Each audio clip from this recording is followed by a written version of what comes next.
Hello and welcome to 2023.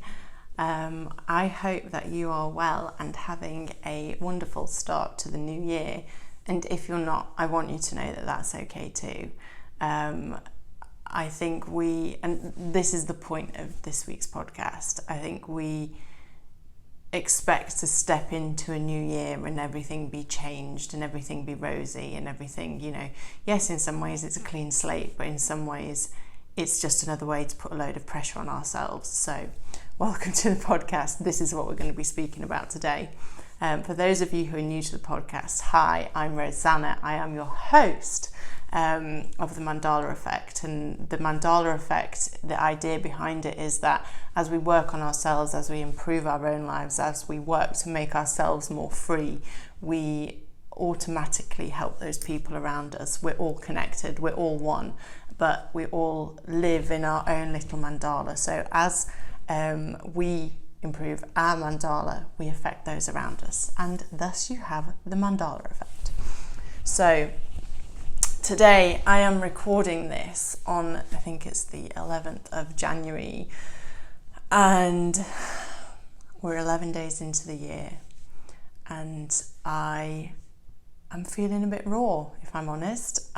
So get ready for a pretty vulnerable episode, and anybody who knows me personally knows vulnerability isn't one of my strong points, but I'm working on it, and I know that in order to live an authentic and free life, we have to be okay with being vulnerable and sharing our vulnerabilities. So new year, new me, maybe. So yes, let's get into it. I want to talk about the pressure that we have around a new year. So and holding ourselves to such high standards that it's quite easy to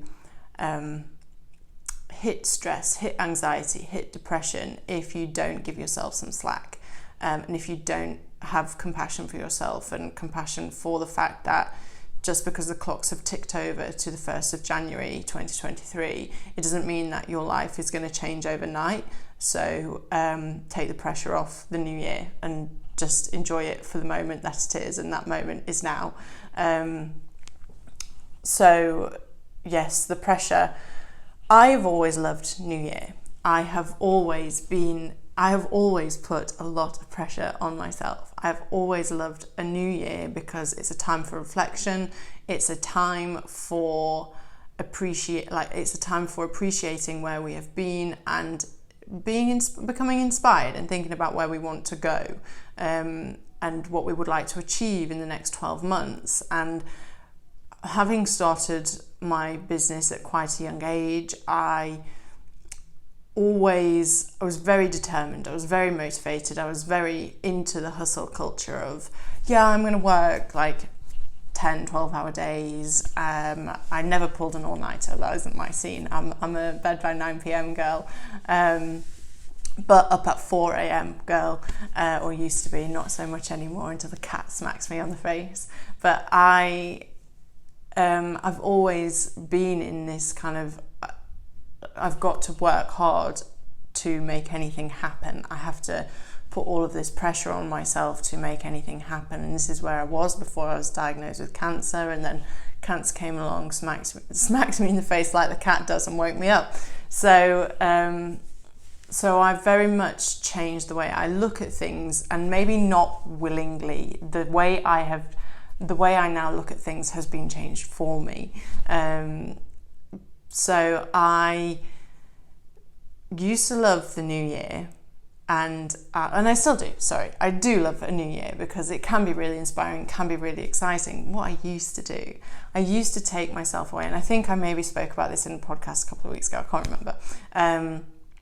Anything that was released in the last 2 weeks was recorded pre-Christmas, and a lot has happened since then.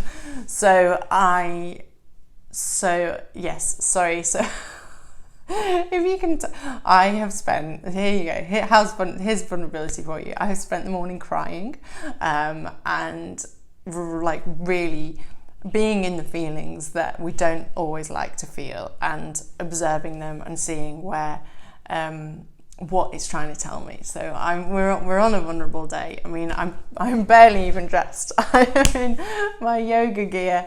I am very much in my loungewear today.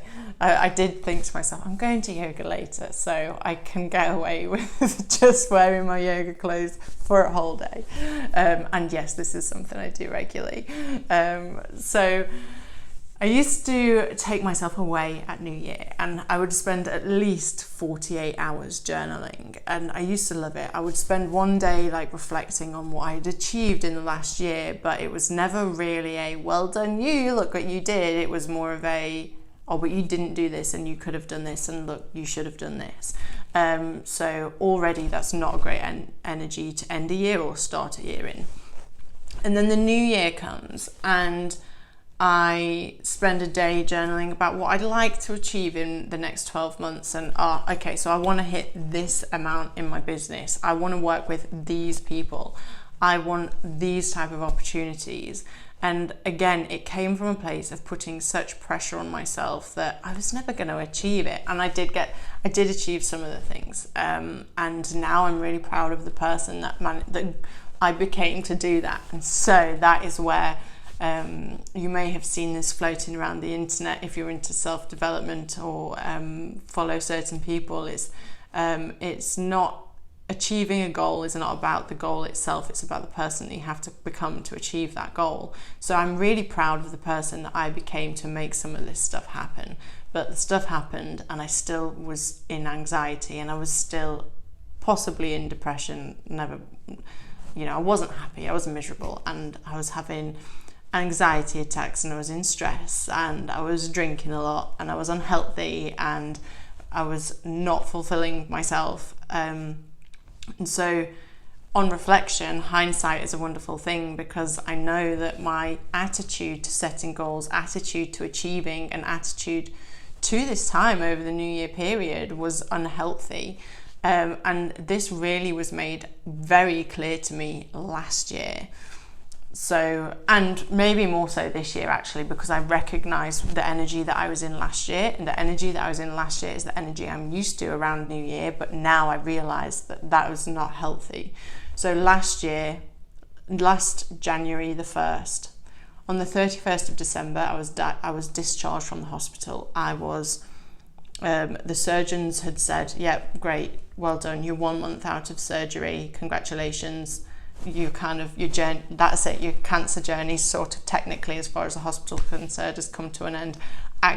It definitely hadn't come to an end, but technically, as far as the hospital was concerned, I was discharged. I was free to go and live the rest of my life. I just had to heal the massive surgery that I had just had.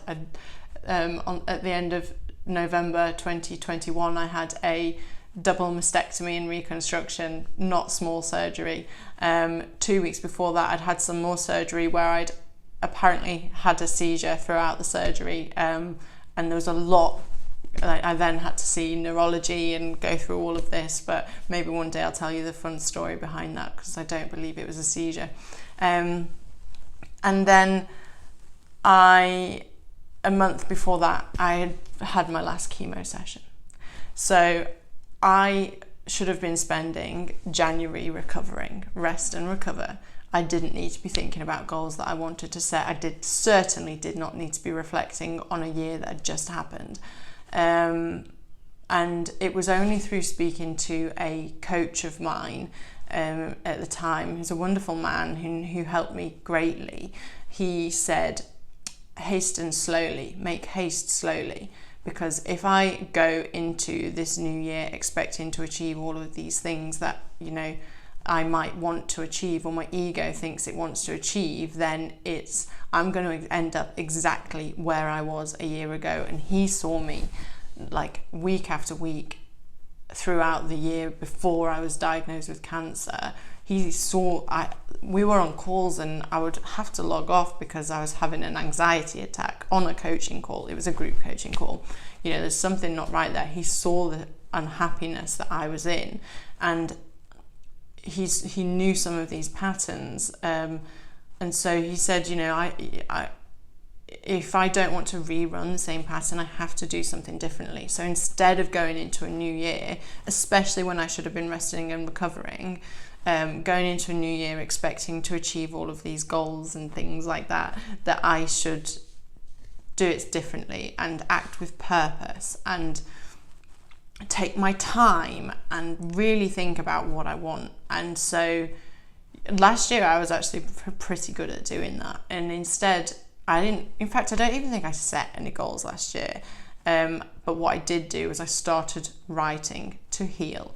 I wrote my book, and every day I wrote so many words of my book, and I started recording the podcast differently, how you see it today, me talking to you, and I spoke about personal development instead of jewellery, and so a lot changed, and I took the pressure off myself, and I tried to take the pressure off myself, and I did as well as I could at the time, and so that will always stick in my mind as a turning point as to how I now see a new year.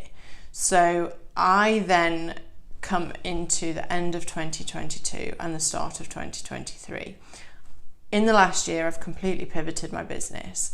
I have written a book. I have recorded a podcast episode every single week. I have become a meditation teacher, which means qualifying a 200-hour meditation course.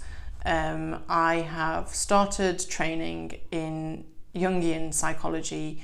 I've trained as a life coach. I have done all of this stuff, and yet at the end of 2022 I was still feeling like I hadn't done anything, not to mention recovered from cancer, and so I was feeling the same energy that I had felt before, but the difference being now I am aware of it. And so I then came in, so end of 2022, starting 2023, and I'm like, right, I want to set some goals. Can't do it. I literally, I'll be brutally honest with you, I cannot see 6 months in front of me right now, and I feel complete. And whereas 2 years ago I was planning 12 months, and now I just can't visualize 6 months in front of me. I can't do it, and it is actually really painful for me to admit that to you, because I think that as a coach I am supposed to have it all together, and that's not the case, because I'm a human at the end of the day, and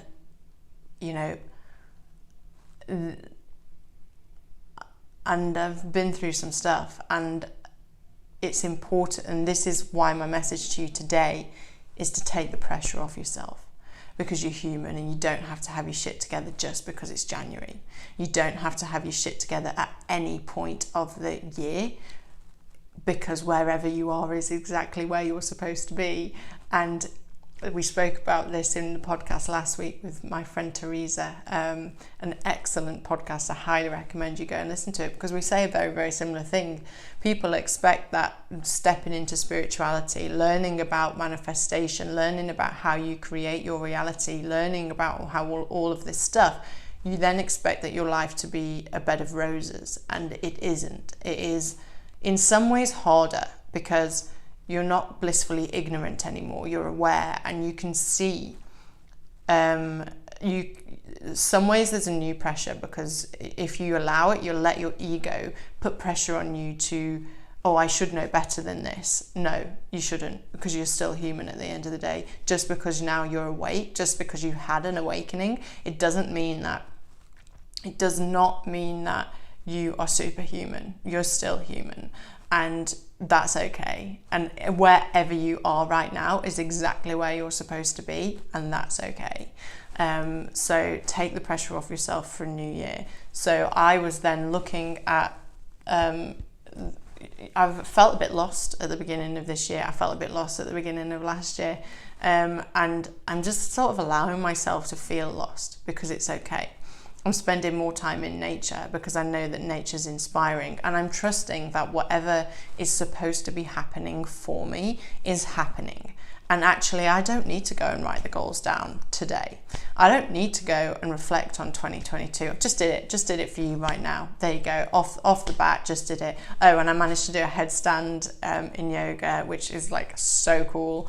And you know, I did some other cool stuff last year, or traveled solo for the first time, and did the 3-peak challenge in less than 24 hours. I did some fucking awesome stuff last year, but I don't have to have that pressure of writing it all down perfectly, reflecting on it like most self-development teachers will tell you. I think it's just really important to trust that you are exactly in the right place and life is happening for you exactly as it's supposed to. Now, in saying that, I do think it's really important to have a vision.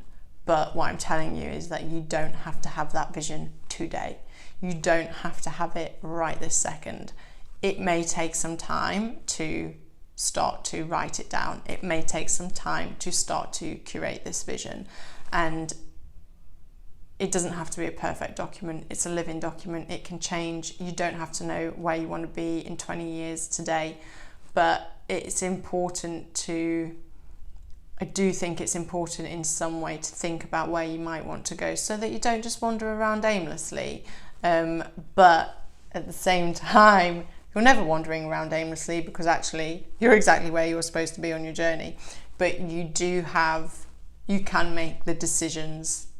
You can make those decisions that will support you in this journey.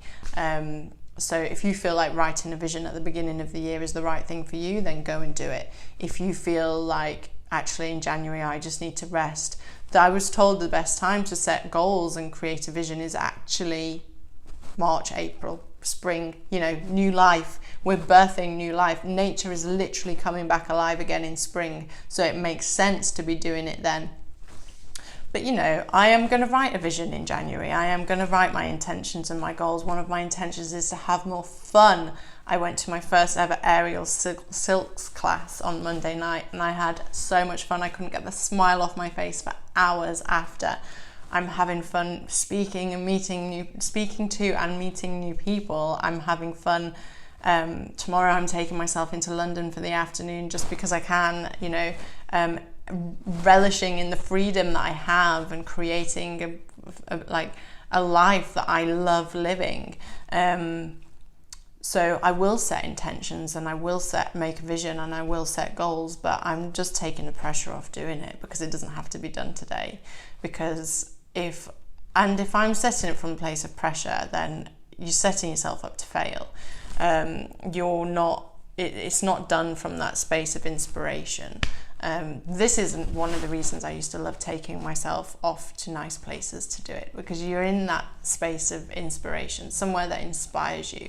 I'm so very, very fortunate that at the moment I can see the tide coming in, and the seagulls flying around, and you know, I have this inspiration right on my doorstep. So I'm taking more time to connect with that and to connect with nature, and less time in my head thinking about what I should be doing, and you know. But when we get into that space of spending a lot of time in our heads, what we should be doing, oh, you should have done this, you should do it this way, you blah blah blah blah blah, that's not good. That's like a one-way ticket to stress. One-way ticket to stress, and we don't want that. We don't want to start the new year in stress. So I don't know if this little rambling has been very helpful for you at all. My overall, what I would like to say to you is that wherever you are, that is absolutely perfect. So please take the pressure off. Just because it's January, you don't have to have your shit together, and you don't ever have to have your shit together. And just be here now and appreciate where you are now, appreciate who you've become to get here. Like, that is huge. And think about who you need to become to get where you want to go, but you don't have to do it today. You can do it whenever you want, and do it from a place of inspiration. Don't do it from a place of stress and pressure. When you're in inspiration, you're in flow, you're connected to pure creation, and that pure creation is the substance that we're made of. But if we're and that is where gold will come. That is where you can literally alchemize your life. But if you're trying to create anything from a place of stress and pressure, it's not going to work. Create from flow, create from inspiration, do what inspires you. Maybe spend January doing more of that, connecting with what inspires you, and see what comes of that. Because writing down goals just for the sake of writing down goals isn't going to do anything for you. Your life doesn't have to change just because we've clicked over into a new year. You get to be whoever you want to be right now. You don't have to wait for a new year. You don't have to wait for a new month. You don't have to wait for Monday. You can do it right now, or you can do it when it feels right. Please just take the pressure off. This is the message. Take the pressure off yourself. Stop holding yourself to such high standards, and create from a place of inspiration, because that's the only way that you're going to actually create a life of freedom and a life that you love. So I'm going to stop there and love you and leave you and send you so much love, and I know that you can create whatever you want to this year, but make sure it's from a place of connection and a place of love and a place of freedom. And remember that it's about who you want to become, not the things that you think you want. So yes, I will leave you there. If you would like to have a document, something to kind of work through, I have a worksheet on my website called Design Your Legacy, and it's a wonderful worksheet that just takes you through some journal prompts about where you want to be, what you want to do, where you want to go, what you want your legacy to be, and you can start to create your vision from that. I actually think that I've put a space in there to write your vision down and write your I am document down. So the person that you are becoming, just remember, the person that you are becoming, you are already that person, but the person that you want to become is probably more like your true self. So this document can really help with that, and just help embody this every single day. And I also have another worksheet. In fact, I have a few amazing resources on my website. Go and have a look through them. But another worksheet that's really helpful is the Aspects of Your Life mandala. So it's a mandala, a bit like the Wheel of Life, that you go through the aspects of your life, mark them out of 10, journal on each point, where you are, where you want to be, and that's how you start closing the gap. And that, that's effectively what coaching is, closing the gap between where you are and where you want to be, so you can start coaching yourself from this document. And I have the self-discovery meditation journey, where you get to listen to what your intuition is trying to tell you. All great tools when you're feeling a bit lost, you want to set some goals, create a vision, and you don't know where to start. So all the links for those are in the description below. I hope this is what's in some way been helpful for you to know that you don't have to have it all together right now, and where you are is exactly where you're supposed to be. A question for you before I go is, what would you like from me this year? I am here to help. I am here to serve. I am here to offer the wisdom that I can, and I would love to know if there is any way, any teachings, any lessons that I can bring you that you would like to learn more of. I intend to bring you more meditation. I intend to bring you more practical coaching skills that you can work through yourself. And I intend to bring you more of my life's journey, raw, vulnerable, honest, with minimal makeup and yoga gear. But I would also like to know what you'd like and what you would find helpful. Let's take the pressure off self-development. I just had a really cool call with a friend, and we were talking about anti-self-development and how that might be more helpful, because we are all perfect.